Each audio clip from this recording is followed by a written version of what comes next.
This is NASA TV.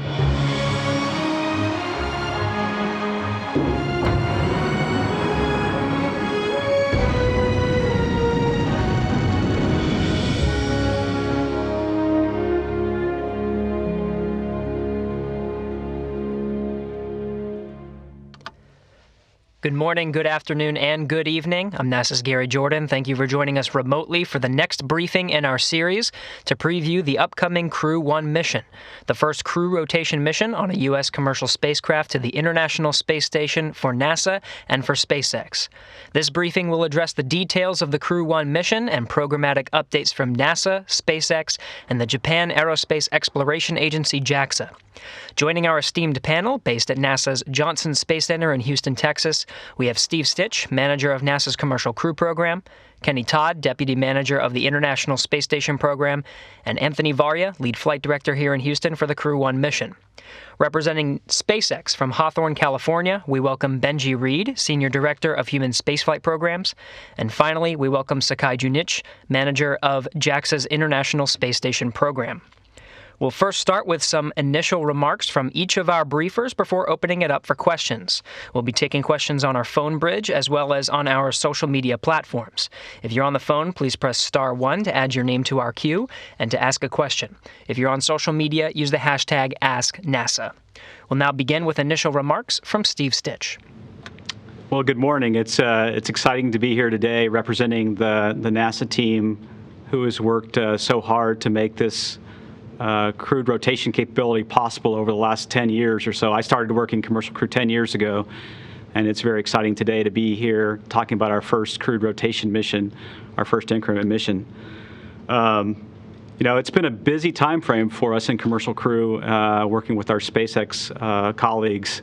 We just landed the Demo 2 mission on August the 2nd, and so we've been looking through that data and reviewing that data in preparation to certify the vehicle for these increment missions and then also to get into Crew-1.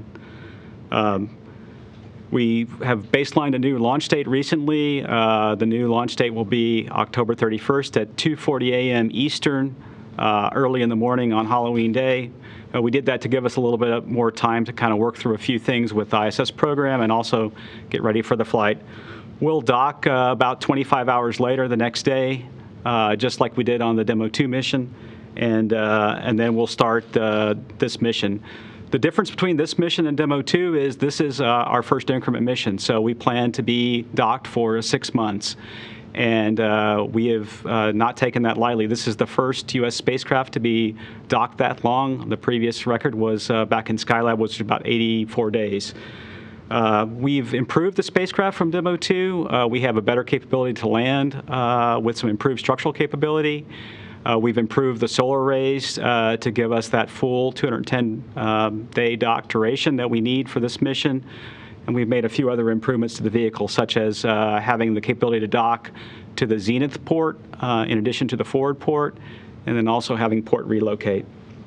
We also have been reviewing lessons learned from Demo 2. We've worked through a number of those. We had a number of observations and then a number of lessons learned. And then a couple of the big ones was talked about in the previous press conference. We had a little bit of erosion around an area called the compression pad or tension tie on the TPS.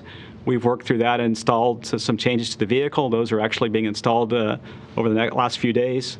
We learned a lesson with the deploy of the drogue parachutes. It was a little lower than the nominal planned altitude, but within limits.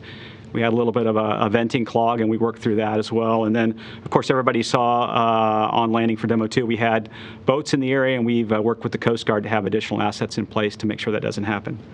So we're certainly excited to be here, certainly excited to have this Crew-1 mission and kick off our increment support for station. And I'll turn it over to Kenny Todd, Deputy Program Manager for the Space Station Program.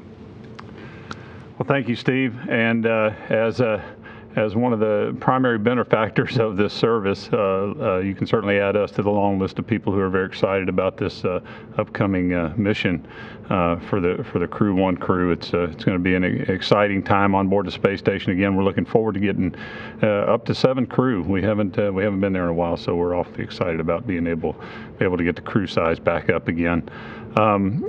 This particular briefing comes on the heels of our completion of our stage ops readiness review yesterday, which is a review that we hold within the station program before every crew flight and also before every cargo flight, just to make sure that we've got all our issues pounded flat and that we're ready to go and we understand what we're going to do with the mission and that the space station is ready to go and to receive that particular vehicle. We had a very good review yesterday. We had some forward work coming out of that, as Steve mentioned earlier. We made the decision, along with the commercial crew program, to move the flight a few days, allow us to continue to work through some issues on orbit with our crew time and trying to make sure that we get all the right boxes checked on board, as well as here on the ground before we get ready to welcome them on board. With regard to the current state of station, the increment crew on board, increment 63, with Anatoly, Ivan, and Chris Cassidy, they're doing fantastic. They're doing a great job taking care of station and continuing our science mission on board. As far as station goes, in very good shape. The only issue that I would bring up at this point is this little atmosphere leak that's proven to be a bit challenging over the last couple of months. But for those of you that follow station on orbit operations regularly, you'll know that we've been dealing with a small atmosphere leak over the last really over a year. But we saw a little bump up in it here a couple of months ago. We did some isolation testing on orbit to try to find the source of the leak. We got a lot of good data out of that, and we were still parsing through that and trying to figure out what our next steps were when we saw yet another little tick up prior to last weekend. And so we decided to repeat that isolation test again. Got some very good data, and what we were able to confirm is that we didn't have a second leak anywhere else in the stack, that we were still probably just dealing with the initial leak, and for whatever reason we were seeing a little bit larger of a leak. So anyway, we were still trying to figure out the next plan after we finished this isolation test this past weekend, and overnight we were watching the leak rate overnight and saw that it ticked up again, and at that point we made the decision that it had gotten large enough that we felt like that we had a pretty good opportunity to get the crew up, start working through a more focused isolation procedure, trying to focus on some areas that we hadn't looked at as closely during the earlier test, just because those particular modules were hard to analyze, given that the crew was living there in those modules during those particular isolation tests. So we decided to go ahead and do wake the crew up. We went through a several-hour activity, and we think we got, again, some more data. We got a finer point on where we think the leak is, and module-wise, we at this point think it's in the Russian segment, in the service module area. Again, we're continuing to look at all the data from the test, but we do know and have confirmed with our Russian colleagues that we think there's something going on there, and so we're going to try to put a finer point on our troubleshooting plan. We have a leak detector on board, and now we'll start to really put some focus in the service module and try to work with our Russian colleagues to get that taken care of. So again, a lot going on board right now. Between now and Crew1, we'll actually welcome the Northrop Grumman Cygnus module on board. It's launching later this week. We'll get to the International Space Station on Sunday. Got about 8,000 pounds of cargo, and roughly a third or more than a third of that is actually directly related to utilization of the space station. So we're very excited about that. The amount of utilization we're putting on these Cygnus vehicles now has gone way up, and so we'll have a lot for Chris to do, and we're looking forward to getting that module on board. A little later in the month of October, we'll do what we refer to as a Soyuz rotation. Kate Rubins and two of her Russian colleagues, both named Sergei, will be coming to the International Space Station, and they will take a handover from Chris and Anatoly and Ivan. They'll do about a 7-day handover between the 14th and the 21st, and then on the 21st, Chris, Ivan, and Anatoly will return to the Kazakh steppe back to Earth. So again, a lot going on in the early part of of October, which again helped feed this discussion about where's the right place really to fly Crew1 to make sure that we've got all the boxes checked and that we're ready to go. So once we get the Crew1 crew on board, we'll be at a crew of 5 on the USOS.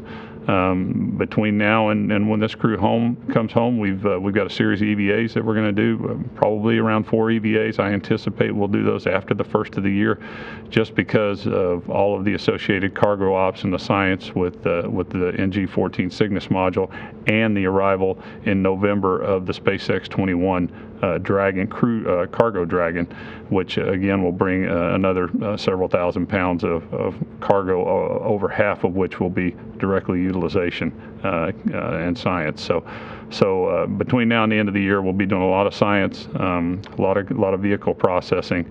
We'll turn the corner after the new year, do some EVAs early in the year, and then get ready for another Northrop Grumman Cygnus visit in February. And then shortly after that, we'll really get into the detailed plan with Steve and the commercial crew program about return of the Crew1 capsule and making sure we got a good handover plan between Crew1 and Crew2. So that's how the increment's going to lay out. We're very excited about it. Again, count us as one of many that are excited about this upcoming mission. So we're ready to go. Thank you, Kenny. We'll now hand it over to Anthony Vareha. All right. Yeah. Thank you, Kenny, and thank you, Steve. All of that excitement turns into exciting operations. And so as lead flight director for Crew1 and one of the leads of the operations teams that keeps Space Station running and keeps getting ready for this Crew1 mission and all these other missions, Northrop Grumman, et cetera, it is an extremely exciting time to be working in human space flight. And so the NASA and SpaceX operations teams are jointly getting ready for this launch that's coming up just outside of a month. We've got a few more procedures to polish. We've got a few more sims to finish out, but we are well attenuated to a 10/31 launch date and excited to see that go off early morning from Florida on Halloween. Soon we'll be putting Hopper, Shannon, Ike, and Soichi into quarantine, and they are getting ready to go here. They are certified as Dragon flyers by the SpaceX team, and they are ready to be increment crew members on board the International Space Station, and we're excited to see them up there. And so soon they'll be getting ready for going out to KSC, going out to Kennedy Space Center about 7 days before the launch, so that's looking to be at the end of October. But it's all about getting ready for these missions and making sure that the space station is also ready for those missions, and so that our teams are sitting over in Building 30 and Mission Control here in Houston and making sure that that vehicle is going to be ready so that when these people get up there, they can do all the good science that we want them to do. Thank you, Anthony. We'll now hand it over to Benji Reed from SpaceX. Hello. Hello. I'm very glad to be here today. It's always an honor to get to represent all of the many people here at SpaceX, our suppliers, and of course at NASA to represent these missions and talk about what's coming up and how important it is for the nation, for NASA, for our company, and really for humanity. Again, it's an honor, and with a lot of gratitude, we're here supporting these missions and these causes.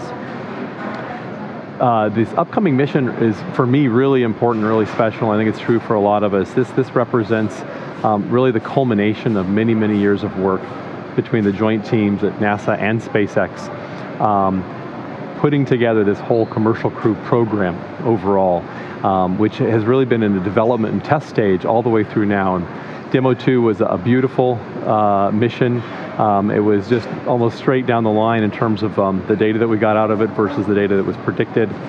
We had some good lessons learned that Hans talked about earlier in the last press briefing, and also that Stich has mentioned. And these are very important things. Every single mission we fly, we're going to learn lessons out of them and apply those to make each subsequent mission safer.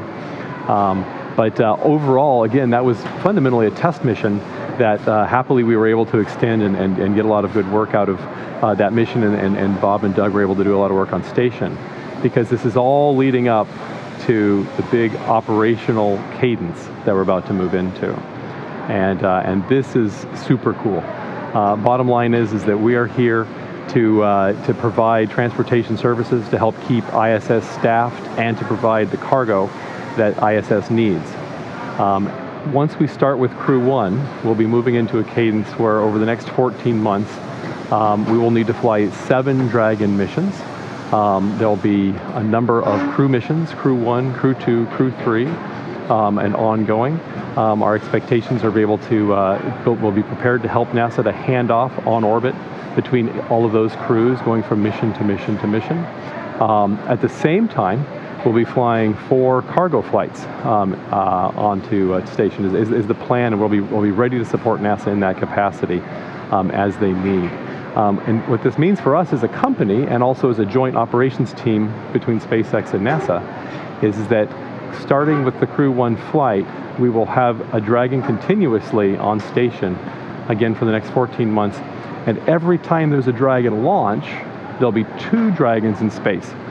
So this really is a new era for us as a company, for SpaceX, and also for commercial space in general. This is a really exciting time that we're coming into. As we come into it, though, it's very important that we stay focused on the mission ahead. The next mission is always the most important mission, and of course we understand the sacred honor that we have of holding the lives of the astronauts, in our hands, and making sure that they get to the space station safely, that they have a great and safe time on orbit for the next 6 months, that we provide lifeboat capability, that Dragon will be there in case they needed to come home early, and then of course when it's time at the end of their 6 months that they come home, and we bring them home safely and bring them back home to their families. And that's really what we're focusing on at the moment. As mentioned, we're going to be moving this flight to Halloween, to early in the morning on Halloween, on October 31st. As always, we are very happy to support NASA in the scheduling and the needs, and be there for them when they're ready. And as a joint team, we fly when we're ready. We're staying focused now. We're taking the extra few days to continue our double and triple checks, make sure that we really have looked under every rock. We've checked under everything, right? Because most important is Mike and Victor and Shannon and Soichi, and making sure that they can do the work that they are very excited to do, the training, accomplish the training that they've just finished up and got certified with, and then bring them back home to continue their work as astronauts and also to be home with their families. So this is what we're focusing on now. Let's take a look right now at kind of what the mission will look like. I think we have an initial, one of our great drawings that give you a demonstration of what it looks like. As you can see here in this drawing, there's of course the launch and ascent with the F9 both stages and the Dragon attached. There's the separation of the first and second stages. The second stage goes on with its important mission of carrying Dragon into the right orbit before Dragon separates. At the same time, the first stage is doing its flip maneuver and entry burns and getting ready to come back home.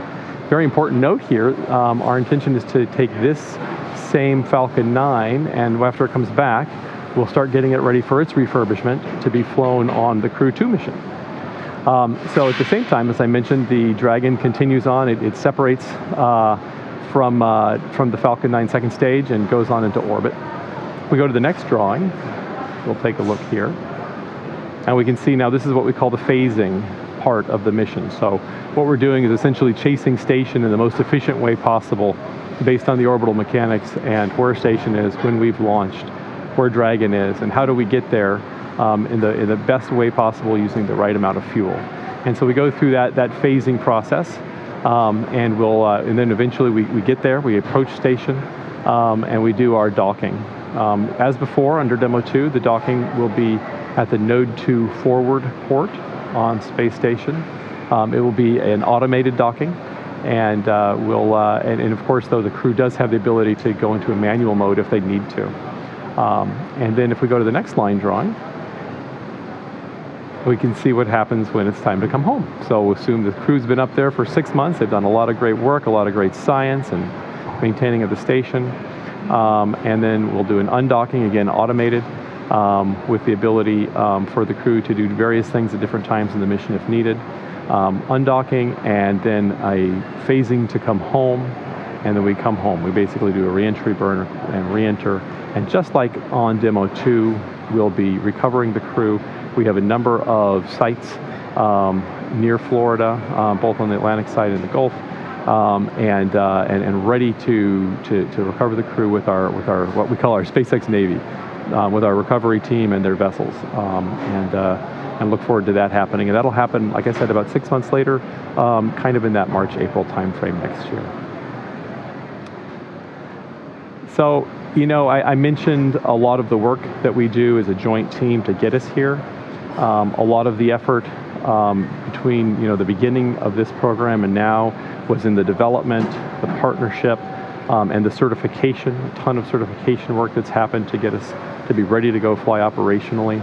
And this some examples of that kind of work that we do, right? We've done 500 hours or 500 tests, of docking simulations down at Johnson Space Center. We've done over 8 million hours of hardware in the loop testing between our hardware systems and our software systems, including tests that basically simulate Dragon and Falcon working together, our systems working with NASA systems. On top of that, we've done thousands of hours of simulations with our operations teams here at SpaceX, our joint operations teams with NASA and with the crew.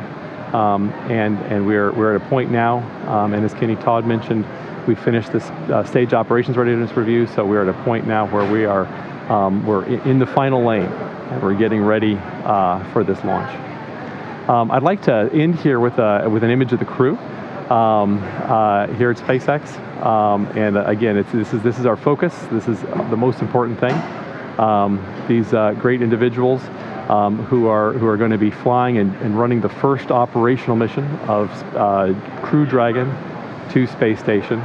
And I think it's appropriate as a good segue to mention that this will also be our first time, not only that we have 4 crew members on who stay on for 6 months, but will also be our first time we're flying an international partner astronaut. And you can see Suichi there on the right. And I believe we're going to be handing off to JAXA to speak next. So thank you very much to NASA, to JAXA, to all of the international partners, and of course to the American public for your trust in us here at SpaceX. Thank you, Benji. For final remarks, we'll send it over to Mr. Sakai Junichi in Tsukuba, Japan. Hi. Thank you for introducing me. And first of all, on behalf of JAXA, I would like to express my appreciation to all engineers and ground staffs who are engaged in this project, especially Space Exploration Technology Corporation, NASA, and the other cooperative companies for the launch related operations during COVID-19 situations. The success of Demonstration 2 mission was an epoch-making event of the commercial space development. Following it, a full-scale commercial flight will begin soon. This is not only a start of alternative human transportation system to the ISS, but also a start of a new era of LEO commercialization. I'm honored to be able to witness this event, and I'm proud that Japanese astronaut Dr. Noguchi is fulfilling his responsibility as a member of this event. Astronaut Noguchi has flown in space twice before, and he has always been challenging. Once again, he is gonna take on a big challenge of boarding a new spacecraft and his second long duration staying on ISS. I hope that he and 3 of his NASA astronaut colleagues will succeed in their mission. As reported earlier at the SOR held yesterday, with a new launch date and readiness review of stage operations. we made the decision to go with JAXA are ready for the next stage of operations, both on orbit and on the ground. In July, the Ministry of Education, Culture, Sports, Science and Technology of Japan, MEXT, and NASA signed joint exploration declaration of intent for lunar cooperations. I believe that human space activities will expand from ISS to LEO, the moon, and beyond in the future. We are looking forward to enjoying the beginning of our new LEO operations with ISS international partners during this period of change. Thank you. Thanks to all of our briefers for those initial remarks. We'll now open it up for questions. Again, if you're on our phone bridge, please press *1 to submit a question. Once your name is called, please state to whom you'd like to direct your question. We'll have a lot of questions, so if you find that yours has already been answered, press *2 to withdraw it. On social media, please use the hashtag AskNASA. Let's start on our phone bridge with Ceylin Barbauer from Gannett Publications. Thank you. I believe my question is going to be addressed either to Steve or to Kenny. You so kindly alluded or said that there are planned EVAs after the first year. Can you share any of those details, please, of what those EVAs will entail, please, and who might be carrying those out? Sure. As far as, let me start with the last question first. As of now, I don't know the crew complement. We usually, once we get a little closer in, we see how the crew tasking goes leading up to that time frame, and then we make the decision. We have multiple EVA qualified astronauts in this group that'll be on board, so that actually works to our advantage in making sure that we can optimize on all the work that we're trying to do on station, not just the EVAs. So, but anyway, so we'll sort that out as it gets a little closer to the end of the year, and we start ramping up into that time frame when we're going to do them. As far as what we're going to do, it's actually kind of cool because again, it's an international space station, and a lot of times you'll hear us go out and work on something that's wholly a NASA product. But we're actually going to be doing some work on the Columbus module, the European Columbus module, and helping out. They launched a new platform last year, the Bartolomeo, and we were able to get it installed, but we haven't run all the power cables to actually make it functional at this point. So we're excited about the opportunity to get that platform up and running and totally functional, so that they can get some of their users and some of their customers on board as well. In addition, there is a Ka band antenna, a communication antenna upgrade that we're going to put on the Columbus. In addition to that, for our JAXA colleagues, they have their small fine arm. We're going to go out and do some work on it for them. So in addition to that, some of our upgrades that we're doing on station over the next few months really focus on some new solar arrays. We're going to put some new solar arrays on. We're going to basically put them over the top of the ones that are there. Kind of a rollout solar array is what we call it. But we have to put some structures in place to be able to house those solar arrays when they come up a little about the middle of next year. And so we'll do those EVAs to install those structures to put us in a good position. So at a kind of a 5,000 foot level, those are the kinds of things we're going to be looking at. But again, the thing that when I look at that group of EVAs, just the fact that we're doing things across the partnership to try to enhance everybody's position and things going on their particular part of station is pretty cool.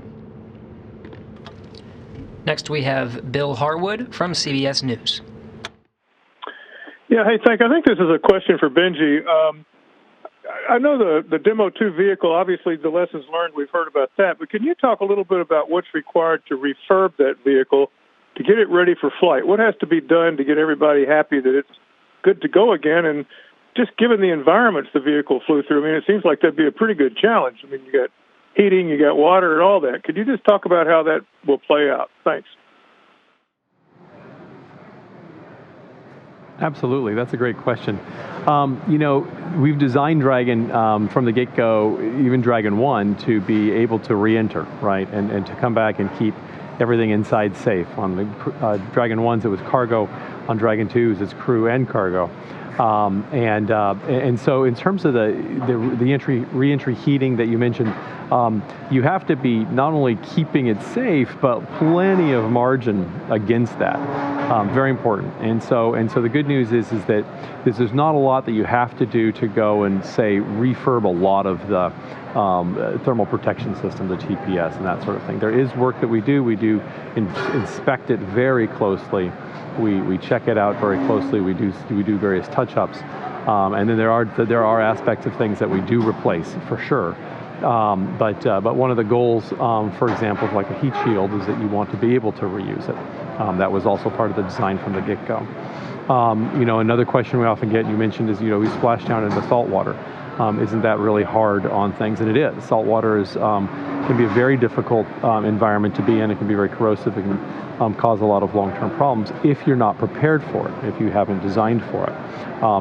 The great thing about having run so many missions with the Dragon 1 program with cargo, which was a fantastic program, it has allowed us to learn a lot and develop even more how to do reuse, how to be able to reuse Dragons, which we've reused many Dragons on the cargo Crew1, the cargo Dragon 1 program. We've reused many Dragons, and so we've applied all of that wisdom and all of that knowledge to how we are going to maintain the Dragon 2s for crew and for cargo going forward. In terms of the actual work that we do, first and foremost, it's inspections and assessing the data, analyzing the data. So we spend immediately, even once we launch, there's some initial inspections or some work that's done on station. We've looked at all of the data from the launch aspects of the Dragon, anything that it might have seen or any other data that we saw. And then there's some pre-undocking imagery that we do that we work with NASA on. We review that, we inspect that closely, and then coming home, we're getting lots of data, and as soon as we splash down, the teams are already analyzing all of the data that came in. That's a very, very important piece. We want to listen to the data, we want to understand what the data is telling us, and let's look for anything that looks out of the ordinary, look for anything that's trending differently, and then we can go in and start to really figure out what we might need to go fix, if anything. And then, of course, there's the inspections. Once you have the capsule on the ground, you can start to go through it, and then we start to take aspects of it apart so that you can inspect more deeply, right? We take the panels off, we look inside, we get in there. There are items that we replace, various components or subsystems that are appropriate to replace because they have a limited life or they've used up a certain amount of their consumable. Other things we may decide, well, you know what, this one we feel like the data or for some other reason we need to replace it, so our team's ready to go. One of the big things that SpaceX has been doing in the last number of years as part of coming into the Dragon 2 programs for crew and cargo is establishing a very effective refurb and really overall process and facility down at the Cape. Our goal was to be able to come in and do all of Dragon processing at the Cape. And we, again, the Dragon 1 program, that cargo program allowed us to do a lot of that work and start to develop what that process looks like, what the resources and tools are that we need to do that. And we have since established a great facility and a great team, most importantly, with a lot of knowledge and skills that are down there that are ready to just continue to work our Dragons, right? They've already been down there. They do a lot of the closeouts and pre-flight work between the time that the Dragon ships out of Hawthorne and gets to the Cape. They do a lot of that work during that time after it's at the Cape. They've already been able to run multiple Dragons through there. At the same time, they're going to be able to do lots of refurbishment and have Dragons coming back. So they expect to be able to see, every once in a while, new Dragons show up, lots of Dragons coming in for reuse, and then going through that whole refurbishment process right down there at that whole facility, which is really exciting. So we're going to have we already have a whole Dragon production and refurbishment and test facility set up down there. When you go through all of the steps and you've applied all of these lessons after the last many years and all of these missions that we've done, it actually makes the process I won't say easy, because spaceflight is hard, and a lot of what we do takes a lot of attention and work, but it makes it smooth. We know what we need to do. We have the awesome team to go get it done, and then we go through and get the refurbishment done. Next, we have Douglas Messier from Parabolic Arc. Yes, I was hoping that one of you guys could talk a little bit more about the heat shield issue. Now, do the connections stick out and they burn off, or how does that work with the tile, and exactly what happened on this flight, this most recent flight? Thank you.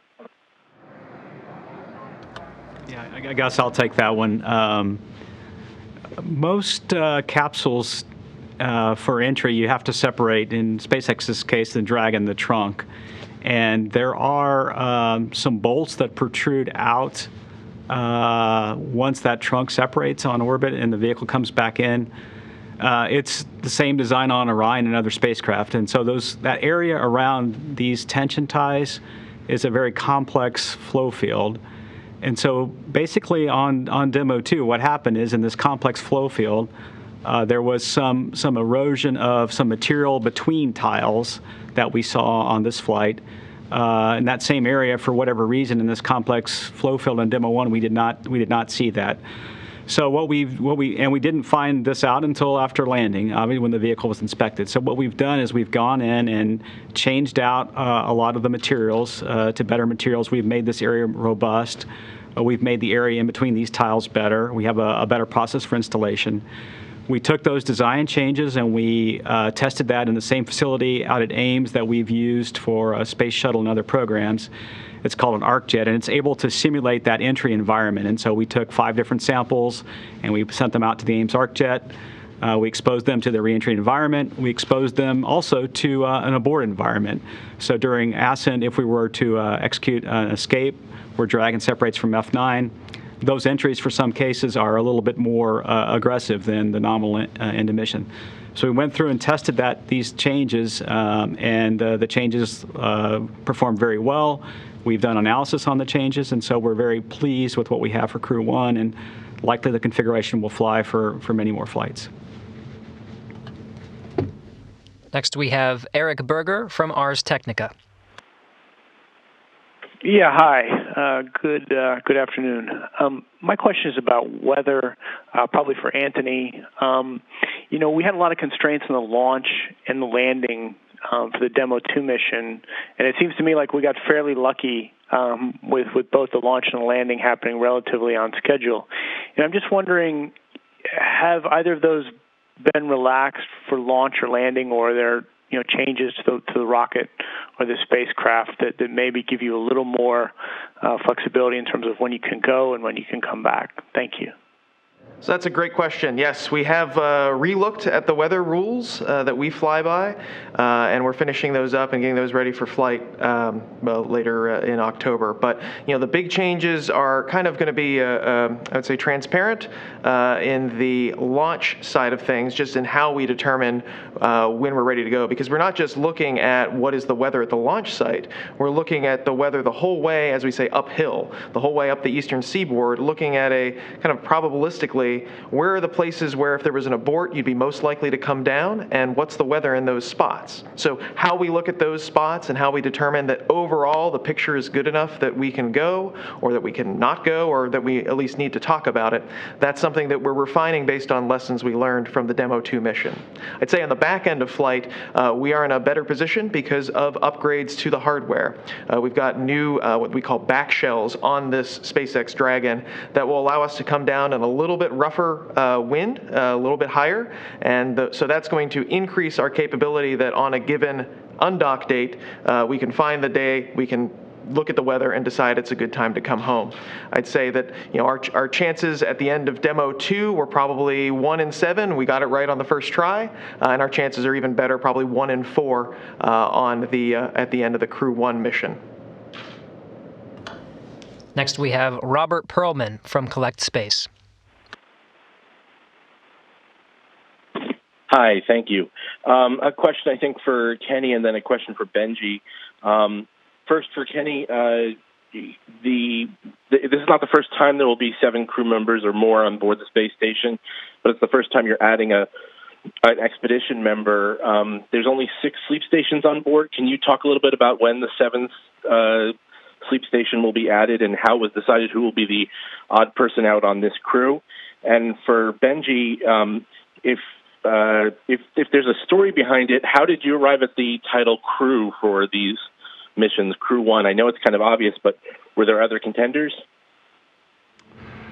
Let's see, Robert. That's a good question. Yes, we clearly have more crew than we have sleep stations, and that's something we're looking at in terms of how we do this going forward. The reality is that when we have 4 USOS crew members on board, then we have an adequate number of sleep stations, which if you look at the rest of the program and how we have it laid out, once we get our agreement on how we're going to fly on each other's vehicles, how we're going to continue to make sure that we have good coverage on station. Our intent is to be at the 4 crew on the USOS. And so, again, when we think about a 5th crew member, that's probably not a steady state type of operation we'll be in. But that said, we know that there's a possibility we're going to be here going forward, at least in the near term. And so we are looking at options for where we could put another temporary sleep station that could be a little more, it won't be exactly like the current crew quarters, but it'll be something similar in terms of privacy and being in a rack location. We've identified a couple of places on station. We're currently working throughout the partnership to talk about those options and to assess them, but clearly not going to be in place for this particular near-term time when we're going to have 5 USOS crew on board. But we're working to solve that problem, and this time around the crew has worked closely with us, and the crew office in general has worked with us very well to help get us in a good situation where we've got a plan for this particular 5 USOS crew period.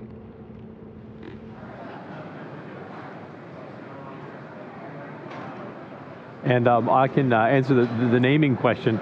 I think that number one thing with naming is that it should be inspirational, and it should be simple, and it should be memorable and usable if you have to use it, in day-to-day work or operations. We always refer to this program as the NASA Crew program here, and so these missions are the NASA Crew missions. And since this is the first operational mission, it's the NASA Crew1, and I think it says it all. I don't, it doesn't need any kind of acronym or anything else. It's just cool. This is the first operational mission that we're sending crew up in. Next, we have Megan Bartell from space.com. Hey, thanks for taking my question. This is based on something Anthony said, but I don't know if either Kenny or Steve would like to weigh in as well. You mentioned that the 4 crew members will be going into quarantine soon, and I was hoping you could talk a little bit more about that, and particularly say how long before launch they'll be going into quarantine, whether they'll have the option to quarantine at home like Bob and Doug did earlier this year, and any ways that the process is being affected by COVID, or sort of how it would compare to the standard procedure that I assume you folks have developed for the crew flights. And then also sort of talking through the pre-launch activities and how that plays in terms of whether there are any rehearsals or similar. Thanks. For DM2, for the Demo 2 mission, what we did with Bob and Doug, we put them in a sort of a soft quarantine, which looked a lot like what all of us really should be under per CDC guidelines, and we kind of strengthened that quarantine as time went on up to when they were about 2 weeks out, when they're in more of a hard quarantine, and then a week out they fly to KSC, Kennedy Space Center, where they continue on in that quarantine. Our intent for this mission is to follow basically the same rubric for the 4 crew members, so that seemed to work pretty well for us. A couple lessons learned along the way, but we are continuing our preps as for COVID in a lot of similar ways as we did in the spring. And then I'll talk about the timeline when we get down to Florida. As Anthony said, we'll travel the astronauts down about 7 days out, and we'll go through the same kind of sequence we did for Demo 2. As Benji alluded to, we'll do a static fire of the rocket the first stage to make sure all the 9 engines are working and the rocket's functional. And then the very next day, we'll take the crew out and do basically an end-to-end dress rehearsal for the launch. They'll start in crew quarters, put their suits on, be transported out to the launch pad 39A, go up the elevator, and then the closeout crew from SpaceX will put them in the vehicle, and then we'll run through that whole timeline just like we would on launch day. So it's very similar to what we did on the Demo 2 mission. We'll now go over to some social media questions using the hashtag AskNASA. The first comes from both David and from Splat, asking about the ports on the International Space Station. So this one can go to Kenny. If you can describe where Crew1 will dock and how it will work with CRS-21 and the Boeing Starliner. Sure. First of all, when Crew1 arrives to station, it will arrive at and dock at the forward, what we call the forward end of station. So it'll be in the Node 2 forward location. So it'll be right out on the front of station. The SpaceX 21 that comes up later in the year in November, it will come to the Node 2 Zenith port. So basically, you'll have the Crew Dragon on the front. You'll have the Cargo Dragon sitting on top of station. We have a plan right now. If indeed the Boeing Starliner flies later this year, we'll have a plan for doing what we refer to as a port relocation. The SpaceX 21 mission, once it gets on, it'll be on for roughly 35 days. At that point, we'll undock that particular Cargo Dragon. It will come home. It will free up the Node 2 Zenith port, and then, as I alluded to, we will put the crew in the capsule and we'll do a port relocation and allow the Crew Dragon basically to maneuver up to the Zenith port, and then that would then provide a home for the Starliner vehicle to come up and dock. And we'll take one more question on social media. This one's from Jasu on Twitter, and this one's for Steve. Why is the Crew1 mission going to take 25 hours to dock to the space station? Yeah, that's good question. So what we've done with the Crew1 mission is we've sort of laid out a timeline every day to make the docking opportunities and the crew sleep predictable. And so the best balance was to have that 25 hours. It just turns out the way orbital mechanics works, it takes about 25 hours or so to get there for that particular day. And we've done that for a couple days in a row, where we'll sort of slow down how fast we get to the station, keep the station and the crew sleeps the same, and then we'll dock about 25 hours after launch. We'll now go back to the phone bridge, starting with Jeff Faust from Space News. Hi, a question for Benji Reed. You mentioned earlier you're planning 7 total Dragon missions, crew and cargo, over the next 14 months. Given your plans for reuse, how many individual Dragon spacecraft do you anticipate needing to fly those 7 missions? And does that total also include any additional private missions, such as some of the private astronaut missions that have been discussed recently? Thanks. Hi, Jeff. That's a great question. And I actually don't have the exact number, but I know we can get it for you. I'd have to think real quick and do math in my head publicly, which is dangerous. But a number of those are reuse flights, and a handful of them are new. So, for example, as we already know, the Crew1 capsule is going to be refurbished. I'm sorry, the Demo 2 capsule is already being refurbished for Crew2. And we're looking at the Crew3 capsule as well as possibly being a new capsule. But what we're assessing right now is the right way to do all of those in the most efficient manner we can. Make sure that we have the right amount of margin to schedule between refurbishment and need for flight. And then so to give you the exact number, I'd have to get that for you. But more importantly, the real question is about that schedule margin. In terms of the private mission, that doesn't include private mission planning. That's just for what we're doing for NASA. And so we are excited to look forward to the opportunities to do private missions. I think that late next year is a good time to start looking towards, when we hopefully could start those missions up. We're working with a number of partners that we have in the commercial passenger area. As you know, you've already heard of, Axiom and Space Adventures have got some different opportunities that they're working and that we're partnering with them on. And that's very exciting. And so we look forward to be able to provide transportation services for lots of different partners, and also be able to continue to support space station directly with commercial passengers as needed. And then beyond that, long term, we see the Starship opportunities, and we already have another Japanese person who will be joining us in the future, Mizawa-san. For a lunar orbit mission as well on Starship. So these are kind of all these exciting things that we look forward to.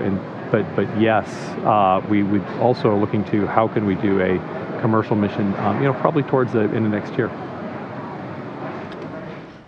Next, we have Dave Mosier from Business Insider. This is for Kenny or whomever is best. How much of a factor is this pesky air leak in Zvezda in terms of launch dates? In other words, if you can't locate and fix it soon, could that push back or move Soyuz and Crew1 flight dates? And then also, what do you expect a fix to look like for that leak at this point? Thanks. Well, in terms of how it might affect our upcoming plans for our flight program for crewed flights or even cargo flights, at this point, we're working the problem. Yesterday, we had an extensive conversation at our ops readiness review, and out of that, we basically put a plan in place that says we're going to continue to troubleshoot this problem. In parallel with that, we're also going to go look at our flight manifest, all of our cargo flights, all of our crew flights, and see if we can get to a plan that says if we continue with the leak at the same rate, how far could we continue to provide the necessary consumables through our cargo flights to continue to keep us sustained infinitely. But the bottom line is, based on where the leak rate is today, and we're going to fly a couple of resupply tanks on the upcoming flight this week on the Cygnus flight, we'll be okay out into the spring of next year. So this is not necessarily a near-term problem as long as the leak rate stays at where it's at today. But if it were to get worse, obviously we'll circle back up and revisit that. But as we get closer to every one of our flights going to the International Space Station, if this problem continues, and then we will constantly be looking at our consumables, be looking at our logistics train, and making sure that we can stay ahead of it. But first and foremost, our goal is to find the leak. And you asked about the fix. The fix is really going to be based on what we find once we get eyes on the actual leak itself. When you look at a vehicle the size of the space station, it's got valves that go to vacuum. It's got lots of different lines, plumbing. It's got windows with seals on them. So there's a lot of acreage with a lot of different I'll say leak paths that could be potential spots for us. And so the good news is that we've at least I tell people now instead of a bunch of haystacks, we're down to maybe just one haystack, but it's still a needle we're looking for. We've got capabilities on board with our leak detector to go do some fine checks now, and that's the next steps that we're heading down. And so working very closely with our Russian colleagues, and again, our primary goal is to find this leak in the near term and get it taken care of. Next, we have Mark Carreau from Aviation Week. Questions for Kenny, Todd. Just checking back and clarifying, I think, on the number of crew going forward that the station can house. When was the last time you had as many as 7? And is the objective, at least from the NASA perspective, to have 7 total, but 4 to 5 on the U.S. side, if possible, depending on how many the Russians can fly at one time? Correct, Mark. Starting, and I'm thinking on your first question, by the way, but on your second one, yeah, the goal was to have 4 on the USOS, and then obviously three on the Russian segment. So yeah, steady state. We're considering a 7 crew is pretty much our steady state going forward. And again, the crew makeups we will continue to evolve as we work with our partners to kind of manage the vehicle traffic going back and forth to station. So you might have periods there where you'll have a couple of vehicles, and for a week or two you might have even a larger crew than 7 during some handover periods. But the steady state crew size will be 7.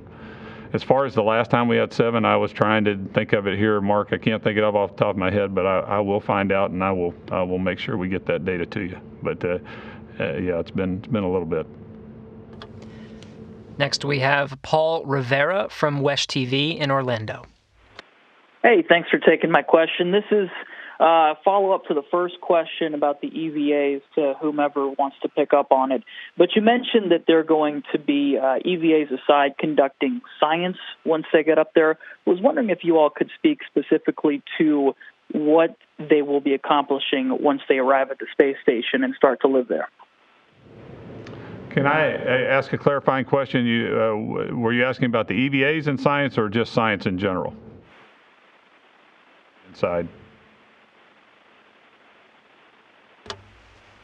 And Kenny, I believe it was EVAs associated with science. Yes, from the standpoint of what we're doing with the EVAs is we're enabling science.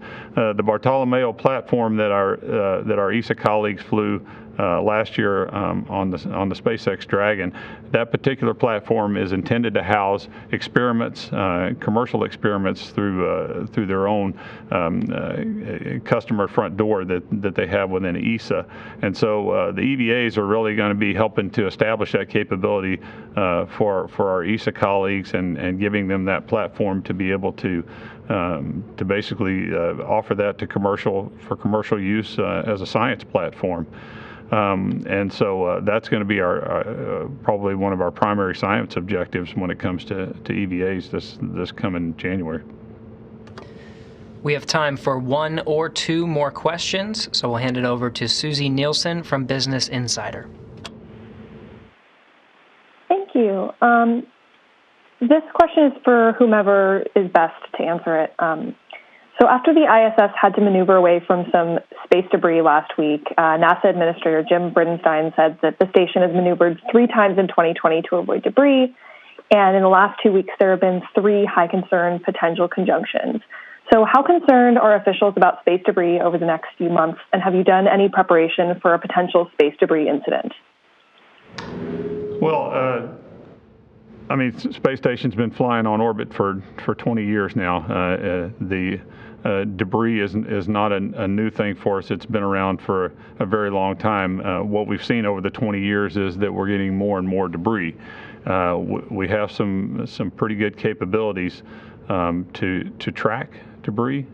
We work closely with the team that does that. But again, debris in space is just a reality, and we live with it every day. We count on our tools and our processes and the people that help to monitor those items that we know about. But as we continue as a world population to launch more things into orbit, then that just creates additional debris that programs like the space station will have to not only acknowledge but have a plan for. So the way that we deal with it is, again, we try to track it. There are folks out there who catalog these things and then basically watch them 24 hours a day, 7 days a week. And when one of these items looks like it's on a trajectory to pass through the space station trajectory, then that's when we get involved. We have a group here that specifically does the probabilistic assessment for those pieces of debris and the potential for hitting the station, and then we have rules in place that tell us when we need to do the maneuvers. But the idea worrying about debris is something that has been in the program since day one, and again, it's just become more and more of a watch item and a concern for us as we've watched low Earth orbit become a little more cluttered, and we're just counting on our processes and having a station that with propulsive capability that we can get away from some of these items that might otherwise hurt us. Thanks to all who submitted questions, and thanks to today's briefers for taking the time to discuss the Crew1 mission. We have one more briefing coming up today. We'll be hosting the astronauts of Crew1 for a news conference at 2 p.m. Eastern Time. For details on this briefing and for the latest on this mission, please visit nasa.gov/commercial crew. Thanks again for joining us. That will wrap up today's Crew1 mission overview briefing.